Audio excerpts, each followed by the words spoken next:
joining us today. I'm Judge Amanda Petty. I'm Judge Brenda Trammell. And I'm Judge Alison Burleson. And we are 3 of the 5 Superior Court judges of the Upmulgee Judicial Circuit. And we would like to read a book with you today titled Elizabeth Leads the Way, Elizabeth Cady Stanton and the Right to Vote, written by Tanya Lee Stone and illustrated by Rebecca Gibbon.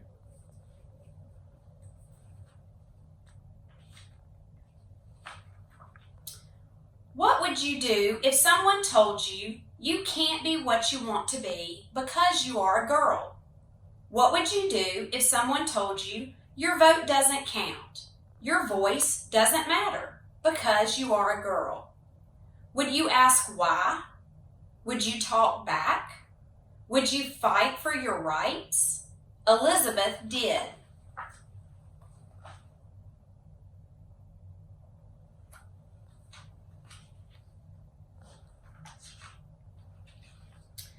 All of these things used to be true back when Elizabeth Cady was a girl.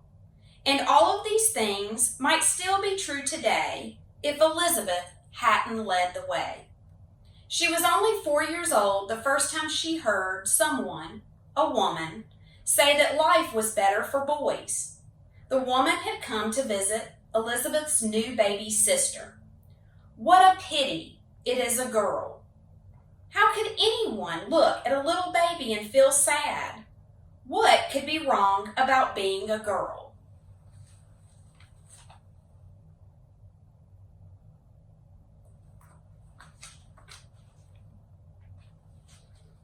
She was 13 years old when her father, Judge Cady, told a woman whose husband had died that the farm she had spent her whole life working on would be taken from her. Without a husband, the law stated, nothing belonged to her. Elizabeth was horrified by this unfairness. She said that the law should be cut out of every book. Judge Cady told her that wouldn't change anything. The law was still the law, and only men were allowed to change laws. She decided right then and there that she could do anything a boy could do.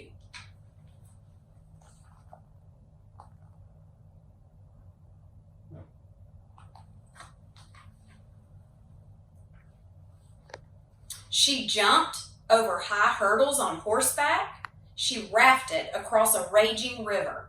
She won a prize for being the best in Greek studies. Her father was proud, but he was worried about his strong-spirited, rule-breaking daughter. Ah, you should have been a boy. He knew how much easier her life would be. But Elizabeth wasn't interested in easy.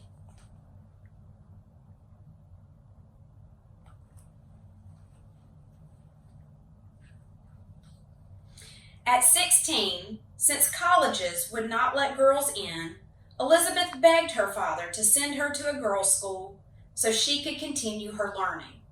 So while most young ladies were getting married, washing dishes, doing laundry, and having babies, Elizabeth was studying religion, math, science, French, and writing.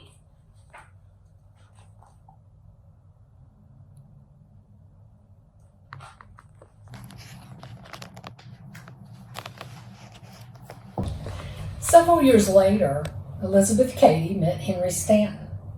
He was an abolitionist, speaking out against slavery. He understood how unfair it was for people not to have rights or power. He did not laugh when Elizabeth talked about freedom. He did not laugh when Elizabeth said all people should be able to live life the way they chose. And he did not laugh when she told him she would add his name to her own, but she would not give up hers just to marry him.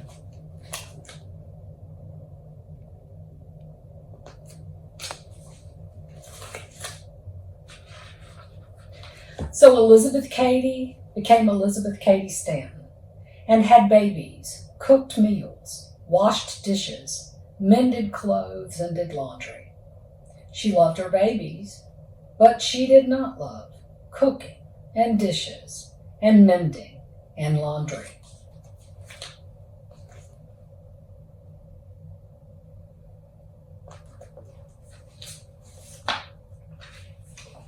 One day, her friend Lucretia Mott invited her to a lunch. Lucretia had always shared Elizabeth's ideas about all the things women could do and would do, if only they had the right. The other women at lunch shared them too.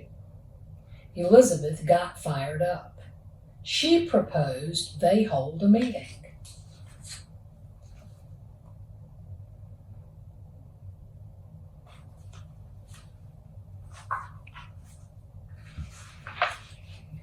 A meeting that would gather together lots and lots of women from all around to talk. But what would they talk about? There were so many things that needed to be set straight. Married women couldn't own property, or even the money they worked to earn.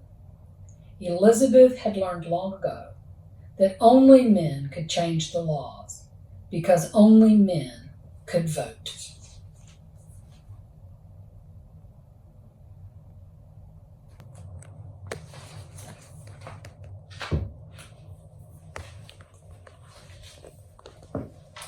That was it. That was the one thing that could change everything. If women could vote, they could help change all kinds of laws. This idea was so shocking, so huge, so daring, that Elizabeth's friends gasped out loud. If they were flabbergasted, what would other people think?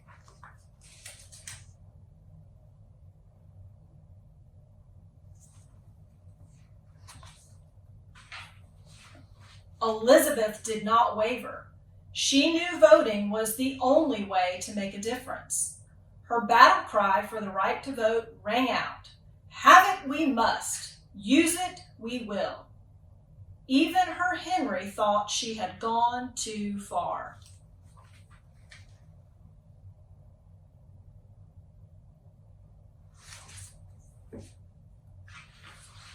But on July 19th, 1848, when Elizabeth arrived at the meeting place, she saw for herself that she hadn't.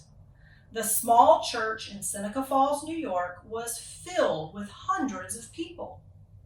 Elizabeth read aloud what she and a few of the women had written together, their Declaration of Rights and Sentiments. It challenged the idea from the Declaration of Independence that all men are created equal. When she was finished, she looked into the faces of the crowd and waited.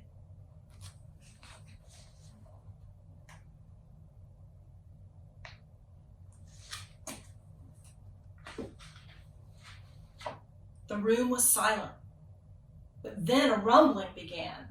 It grew louder and louder and louder as people argued whether or not women should be allowed to vote.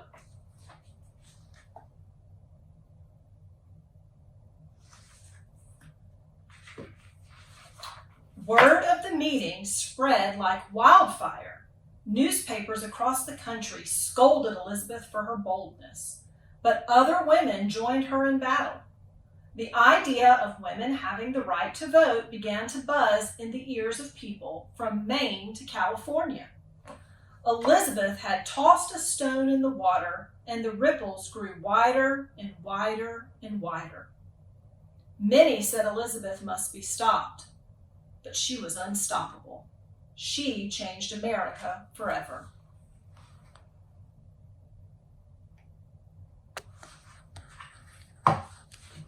Well, I thought that was very inspirational. What did you ladies think? Absolutely. Absolutely. And we hope that it inspired you too. And we thank you for being with us as we learned about this very brave woman.